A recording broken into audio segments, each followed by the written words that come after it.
G'day everybody, it's Craig Cobb here from Trade with Precision. It's 28th of June and I'm going to do a quick free newsletter here for everybody. Just a bit of a look at what I see out there in the markets and some certain levels I think that you should be made aware of.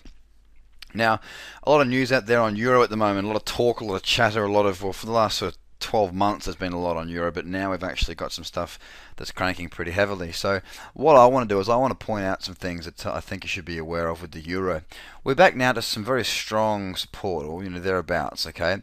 Very, very strong support here on the Euro, and if we come down to the weekly chart, you can see there, if I zoom out a little bit, how strong that level is on the weekly. Okay, so it's tested that level on numerous occasions and reacted to that level.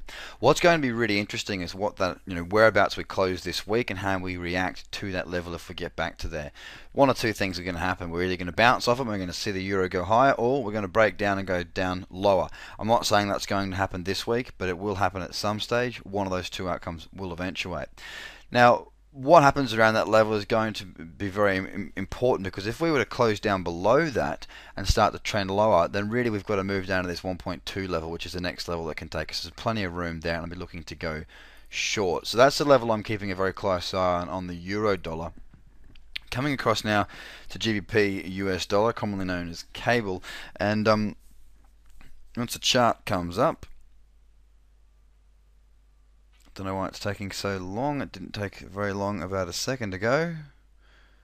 There we go. And on cable, if I just jump across the weekly here where the lines are drawn, you can clearly see that we have been in a range. Mind you, it's been quite a big range. We're talking 5,300 or 53 up to 63, so it's a 1,000-point range right there. Now what we have actually got here is we've bounced off of that support level. Again, we've pulled back now into what we call the sell zone. The 10, the 20, the 50, and the 200 are all in the correct order. The main ones we look at are the 10, the 20, and the 50. We've got a rejection candle in the sell zone. This is what we commonly call a PLT short. For those of you who have done our courses, you'll know what I'm talking about. But basically what we're seeing here is that it's probability of this is going to continue to push lower. Once again, we have got to take into consideration this level of support here. Still, we have a long way to go until we get there. We've got a couple of hundred points at least. Once again, if we were to break down through there and clear these lows, I'm not saying it's going to happen this week. It's probably unlikely it'll happen this week, but if we can break down through there over the coming weeks, we've got a really good run. I mean, we got some serious space. The next level of support would be this 1.5 level, but just because it's a round number, there's not exactly a real lot of support or resistance there. So we've really got a free run, just a free run basically on cable. So that's cable there, that level I'm looking out for, and I'm looking for short trades on cable at the moment, because you can see we've bounced off there, and since we've run into some old support and resistance levels, rejected those, and now we're rolling back over. So on the lower time frames, I'm looking for trades short. Having a look at dollar Swiss, I'm looking at a few of the majors here because I know that that's what most people trade. Dollar Swiss, it's looking very bullish. Now if we come across here to the monthly chart, what you'll see here is over these periods when the intervention came in, we've since set a high, a higher low, and a higher high, the definition of an uptrend. So we're in an uptrend on the monthly and looking quite bullish. Come across here to the weekly, what you can see is that this level that I've drawn in here has been a bit of support and resistance. Back here, support, broke back down, resistance moved away and broke up through it. Now what we've actually got is, again, these moving averages fanning out really, really nicely, looking very bullish. Move away, a healthy pullback into this buy zone at the first opportunity, a nice green bar rejecting that level and a break higher. For my money, I can see dollar Swiss getting up to this parity level. I'm not saying in a week, give it a month or whenever, but I can certainly see based on this trend that we're going to get up to this parity level, and I think we're going to be hunting that down over the coming weeks. Again, coming down to this daily chart, we are nicely trending. We've had a pullback into this 50 period moving average, and we're moving away. That's what gave us a healthy pullback on the weekly. So I'm looking for opportunities to get long on dollar Swiss. That level of parity, I think it's an important one to note. I do believe we'll get there over time, so my certain stance on dollar Swiss is bullish. Remember though, things in this market, being that it is so news driven, can change in the blink of an eye, so just need to keep an eye on those charts.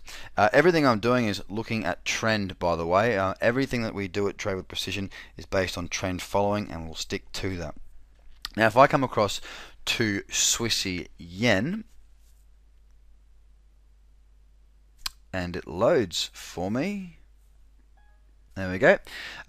Something to note on Swiss again, we've got pull back into this sell zone. We're moving away. This level of 80 is a strong level of support there that we've seen for quite some time, all the way back here in 2010.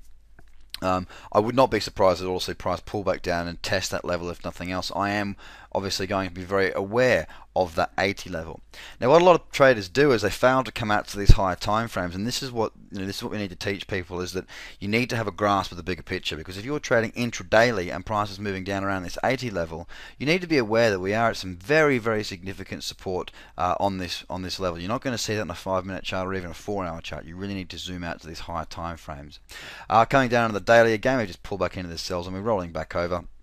Okay, we've kind of gone beyond the sell zone, but we're rolling back over, and I'm looking for opportunities to get short Swissy yen.